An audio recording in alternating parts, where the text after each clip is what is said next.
እንኳን ደህና መጡ። ገበያ መሃል ነው የምንገኘው። ሴት ልጅ በቤተሰቦቿ እየተመራች ገበያ ቀርባ መልኳ ታይቶ ድንግልናዋ ተጠይቆ ጥሩ ዋጋ ላቀረበ ወንድ በድርድር በምትሸጥበት ስታራ ዛጎራ ከተማ አፍሪካ ውስጥ ከመሰሉት ተሳስተዋል። ሆኖ ቢሆን የሰብአዊ መብት ጠበቆቹ አገራት መቼ ያስቀምጡን ነበር? ነፃ ሊያወጡን ጦር ይልኩብናል እንጂ አውሮፓ መሆኑ ተመስገን አያስብለንም። በየትኛውም የዓለም ክፍል ቢሆን ክብርት ለሆነችው ሴት ልጅ ይህ በፍጹም አይገባትም። ስልጣኔ የአባታችን ስም ነው በሚሉን አውሮፓውያን መካከል መሆኑ ቢያስደነግጠን እንጂ ቡልጌሪያ ገብተናል። ሜክሲኮና ቄራ፣ ጨርቆስና ሳር ቤት ወደሚያዋስኗት የአዲስ አበባ ቡልጌሪያ ግን እንዳይሄዱ። በደቡብ ምስራቅ አውሮፓ የምትገኘውን የ6 ሚሊዮን ዜጎች መኖሪያ የሆነችውን አገር ማለታችን ነው።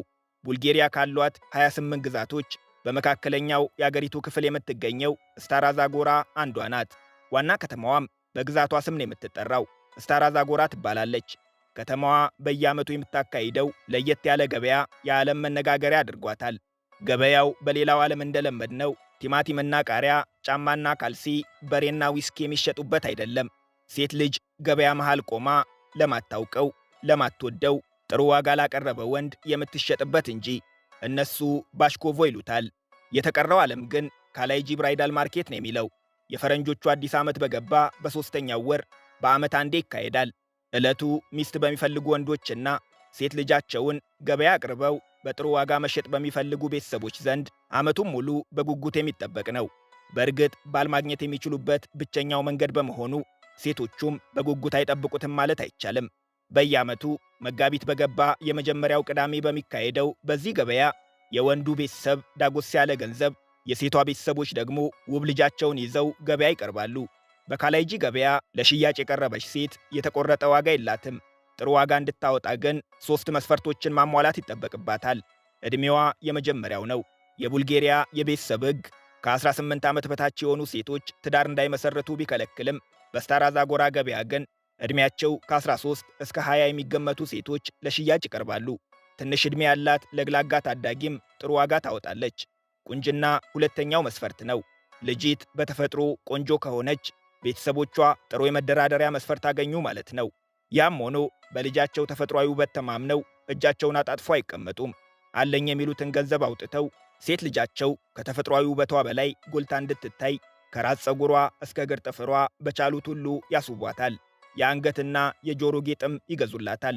ድሮ ድሮ የሴቷን ጨዋነት የሚያሳይ እስከ እግር ጥፍሯ የሚንዠረገግ ረጅም ቀሚስ መልበስ ለካላይጂ ሴት ወጓ ነበር። አሁን ግን ሱሪ ለብሶ መውጣት እየተለመደ መጥቷል። ከምንም በላይ የሴቷን ዋጋ ከፍ አድርጎ የሚሰቅለው ሌላ ምስጢር አለ፤ ድንግልና። ክብረ ንጽሕናዋን ጠብቃ የቆየች ሴት ዕድሜና ቁንጅናዋ ተጨምሮበት ከፍተኛ ዋጋ የሚጠራባት፣ ለቤተሰቦቿም ጥሩ ሲሳይ የምታመጣ ትሆናለች።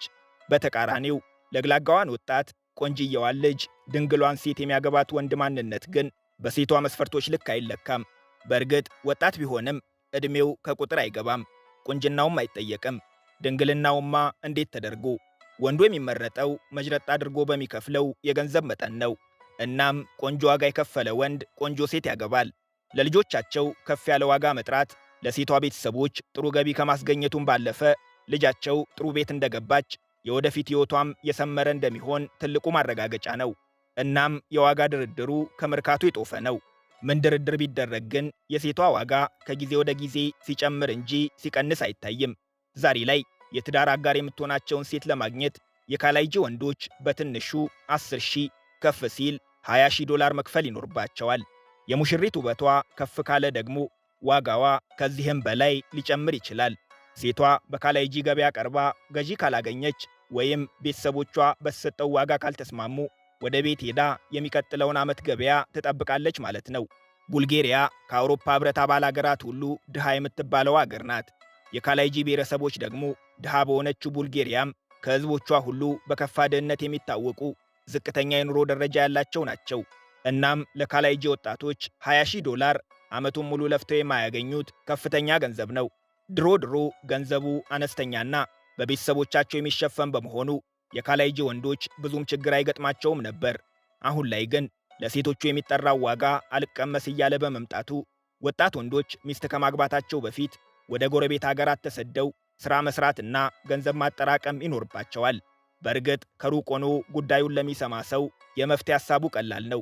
በአጭሩ ቢቀርባቸውስ ለምን ከሌላ አካባቢ ከሌላ ብሔረሰብ ገንዘብ የማይጠየቅባትን ሴት አያገቡም መባሉ አይቀርም። ያልተነካ ግልግል ያውቃል አንሎትም። ባህላቸውን እነግሮታለን እንጂ። በካላይጂ ባህል መሰረት ወጣቶች ከብሔራቸው አባል ውጪ ከሌላ ብሔር ሴት ጋር ትዳር መመስረት በፍጹም የተከለከለ ነው። ይህንን አድርገው የተገኙ ልጆች ከቤተሰቦቻቸው ጋር ይቆራረጣሉ። ወንዱ ለምሳሌ ከባህሉ አፈንግጦ ካላይጂ ያልሆነች ሴት ቢያገባ ቤተሰቦቹ ለልጃቸው የራሱ ወገን የሆነችውን የካላይጂ ሴት ሊድሩት ባለመቻላቸው የማህበረሰቡ መሳቂያ ይሆናሉ። ማጣታቸውም ጣት ያስጠቁምባቸዋል። ሴቷን ብትሆን የካላይጂን ወንድ ካላገባች የቤተሰቦቿን ክብር በማጉደል የሚከፈልላቸውን ከፍ ያለ ገንዘብን በማስቀረት ተወንጅላ በቤተሰቦቿ ብቻ ሳይሆን በዘመድ አዝማድም ትገለላለች። በእርግጥ ሰዎች ናቸውና አልፎ አልፎም ቢሆን የማህበረሰብ ወግ መጣሳቸው አይቀርም። በተለይም በጠለፋ። ጠለፋ ሲባል በአንዳንድ የአገራችን ክፍሎች እንደምናውቀው ሴትን ልጅ በኃይል አስገድዶ መውሰድን አይጨምርም። ነገር ግን ወንዱ የሴቷ ቤተሰቦች የሚጠይቁትን ገንዘብ ለመክፈል አቅም ከሌለው ሙሽሪትና ሙሽራው ተስማምተው በድብቅ ወደ ወንዱ ቤተሰቦች ዘንድ ይሄዳሉ። በካላይጂ ባህል መሰረት ደግሞ አንድ ጊዜ ከወንድ ጋር ተያይዛ የሄደች ድንግልናዋን የሚያጣች ሴት በዛው ትዳር ትመሰርታለች እንጂ በፍጹም ወደ አባቷ ቤት አትመለስም። መመለስ በባህሉ ነውር ብትመለስም ድጋሚ የሚያገባትን ወንድ ስለማታገኝ ለቤተሰቦቿ ስምም መልካም አይሆንም። ይህ እንዳይሆን ታዲያ የሴቷ ቤተሰቦች ልጃቸው ከወንድ ጋር እንዳትገናኝና እንዳትጠለፍባቸው በአይነ ቁራኛ ይጠብቋታል። በእርግጥ በብሔረሰቡ ባህልም ቢሆን ፍቅረኛ ብሎ ነገር በፍጹም አይታሰብም። ሲጀመር የት ተገናኝተው? እንደ ሌላው ዓለም ወንድና ሴት ተቀጣጥረው ለብቻቸው መገናኘት አይችሉም። ማኅበረሰቡ ከተቀበለው መንገድ ያፈነገጠ ቤተሰብ ዕውቅና ያልሰጠው ትዳር መመስረትም አይፈቀድም። ይህንን ባህል እየተከታተለ የማስፈጸምና የቤተሰቡንም ክብር የማስጠበቅ ትልቁ ኃላፊነት ደግሞ አባት ላይ ይወድቃል። ግን እስከ መች ተጠብቆ? ይሄኔ የተሻለ የሚሉትን አማራጭ ይወስዳሉ። ሴት ልጆቻቸውን ወንድ ሳያይባቸውና ሳይበላሹባቸው በትንሽ ዕድሜያቸው ገበያ ወስዶ መሸጥ። ይህ ደግሞ የካላይጂ ሴቶች በትምህርታቸው እንዳይገፉ በኢኮኖሚም በባሎቻቸው ላይ ጥገኛ እንዲሆኑ አድርጓቸዋል። በእርግጥ ችግሩ የካላይጂዎች ብቻ አይደለም። በአጠቃላይ ከሮማ ሴቶች 20 ከመቶ የሚሆኑት በጭራሽ ትምህርት ቤት ያልገቡ ማንበብና መጻፍ የማይችሉ ሲሆኑ ትምህርት ቤት ከገቡት መካከልም የሁለተኛ ደረጃ ትምህርታቸውን የሚጨርሱት 10 ከመቶዎቹ ብቻ ናቸው። እዚህ ላይ አውሮፓ ተቀምጠው ሴት ልጅን ገበያ አውጥቶ የመሸጥ ድፍረቱ ያላቸው ካላይጂዎች ማናቸው ማለቱት አይቀርም። ስለ ካላይጂ የሙሽራ ገበያ ቀደም ሲል ሰምተው ከነበርም 3 ግር የሚሉ ስሞች ይደጋገማሉ። አንዳንዶች የሮማ ሕዝቦች፣ ሌሎች ጂፕሲ፣ ሌሎች ደግሞ የካላይጂ ሕዝቦች ይሏቸዋል። የሮማ ሕዝቦች ይፋዊ መጠሪያቸው ነው። ከዛሬዋ ህንድ ሰሜናዊ ክፍል በተለይም ከፑንጃብና ከራጃስታን ግዛቶች ከ1000 ዓመታት በፊት ወደ አውሮፓ ያቀኑ በባልካን አገራት በስፋት የሚኖሩ ሕዝቦች ናቸው። የሮማ ሕዝቦች ትክክለኛ መጠሪያቸው ቢሆንም በዙሪያቸው የሚገኙ ሕዝቦች ደግሞ ጂፕሲዎች ይሏቸዋል። ጂፕሲ የሚለው መጠሪያ የሮማ ሕዝቦች አርብቶ አደሮች ከመሆናቸው ጋር ተያይዞ የተሰጣቸው ጥሩ ትርጉም የሌለው መጠሪያ ነው። ያኔ የሮማ ሕዝቦች ወደ አውሮፓ ሲገቡ ከግብፅ ወይም ከኢጅፕትን የመጡት ተብሎ ይታመን ስለነበር ጂፕሲ የሚል የቅጽል ስም ተሰጣቸው። ቃሉ እንደ ስድብ የሚቆጠር በመሆኑ የየአገራቱ መንግስታትን ጨምሮ ዓለም አቀፍ ተቋማት የሮማ ሕዝቦች በሚል መጠሪያ ነው የሚያውቋቸው። ቡልጌሪያ የሮማ ሕዝቦች ከሚገኙባቸው አገራት አንዷ ስትሆን ከሀገሪቱ የሕዝብ ቁጥርም 5 ከመቶውን ይይዛሉ። የሮማ ሕዝቦች ግን ይህንን ቁጥር አይቀበሉትም። በቡልጌሪያ ያለን ቁጥር ከዚህ በእጅጉ ከፍ ያለ ነው ይላሉ።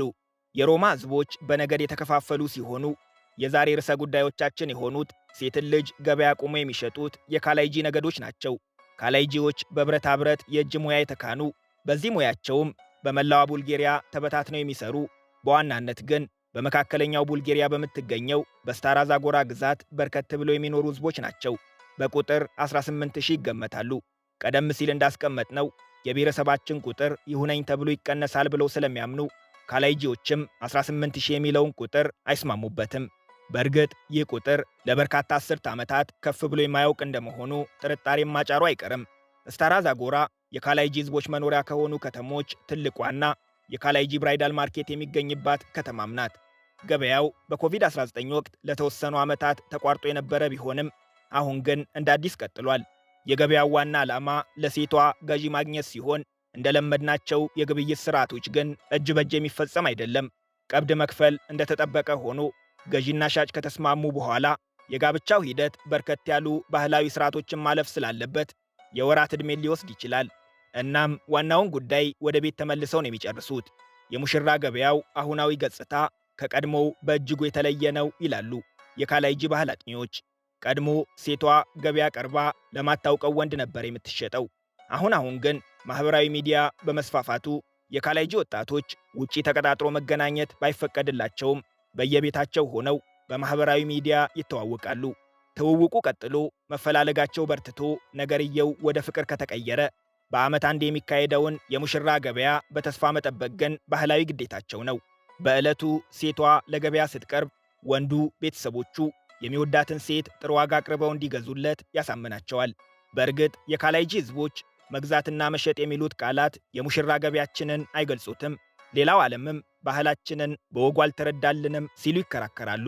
እንደነሱ እምነት ከሆነ የወንዱ ቤተሰቦች ለሴቷ ቤተሰቦች የሚሰጡት ገንዘብ ሴት ልጃቸውን በመግዛታቸው የሚፈጸም ክፍያ ሳይሆን የደም ዋጋ ነው። የደም ዋጋ የሚለው ሐረግ ብዙ ትርጉም አለው። አንደኛው አባት በሴት ልጁ ምክንያት የሚቀበለው ገንዘብ ልጁን ከነሙሉ ክብሯ ጠብቆ በማቆየቱ ለክብረ ንጽሕናዋ ዕውቅና ለመስጠት እንጂ ልጁን እየሸጣት አይደለም የሚለው ነው። ልጂት ድንግል ሆና ካልተገኘች አባት ከጠየቀው ገንዘብ 74 ሳንቲም እንደማያገኝ በመጥቀስ የደም ዋጋ ሁለተኛው ትርጉም ከዚህም ርቆ ይሄዳል። ልጂት የቤተሰቧ የደም ሐረግ አለባት። ይህ የሚረጋገጠው ደግሞ በስሟ ይሆናል።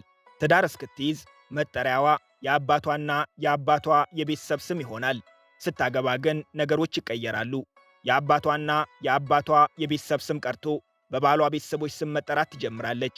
ከእሷ የሚገኙ ልጆችም በባሏ ቤተሰብ ስም ነው የሚጠሩት። በዚህም የሴቷ ቤተሰብ አንድ የቤተሰቡን አባል አጣ ማለት ነው። ታዲያ ለሴት ቤተሰብ የሚሰጠው ክፍያ ቤተሰቡ የዘር ግንዱን በማጣቱ የሚሰጠው የደም ዋጋ ነው ይላሉ። ይህ ብቻ ግን አይደለም፣ ኢኮኖሚያዊ ትርጓሜም አለው።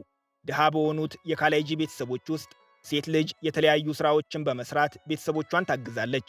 ሆኖም አግብታ ስትወጣ ግን ቤተሰቡ እሷን በማጣቱ የሚደርስበት ኢኮኖሚያዊ ጉዳት ቀላል አይደለም። እናም አንድ አምራች ልጅ የተወሰደባቸው ቤተሰቦች ለደረሰባቸው ጉዳት ካሳ ያሻቸዋልና ካሳው በገንዘብ መልክ ይሰጣቸዋል። ነገርየው ከሽያጭ ይልቅ የሀገራችንን ጥሎሽ የሚመስል መልክም አለው። ከወንዱ ቤተሰብ የሚመጣው ገንዘብ የሴቷ ቤተሰቦች ለግል ጥቅማቸው የሚያውሉት አይደለም። ገበያ ሰምሮ ድርድሩ በስምምነት ተጠናቆ ወጣቶቹ ወደ ትዳር ካመሩ የሴቷ ቤተሰቦች ለአዳዲሶቹ ሙሽሮች የጎጆ መውጫ ስጦታ የማበርከት ግዴታ አለባቸው። ስጦታው የሚገዛው ከወንዱ ቤተሰብ በተቀበሉት ገንዘብ በመሆኑ ከግራ ኪስ ወደ ቀኝ ኪስ እንደማዞር የሚቆጥሩትም አሉ። ብዙ የከፈለ ብዙ ስጦታ ያገኛል። ይህንን ያልተለመደ የሴትን ልጅ ክብር ዝቅ የሚያደርግ ለወንዱም ቢሆን በኢኮኖሚ ጫና ወገቡን የሚያጎብጥ የካላይጂዎች ባህል ለማስቀረት በቁጥር በርከት የሚሉ መንግስታዊ ያልሆኑ ድርጅቶች በማህበረሰቡ ውስጥ ቢሮ ከፍተው መንቀሳቀስ ከጀመሩ ዓመታት ተቆጠሩ። ድርጅቶቹ የማህበረሰቡን አመለካከት ለመቀየር ተግተን እየሰራን ነው ቢሉም እስከ ዛሬ ግን የሰመረላቸው አይመስልም።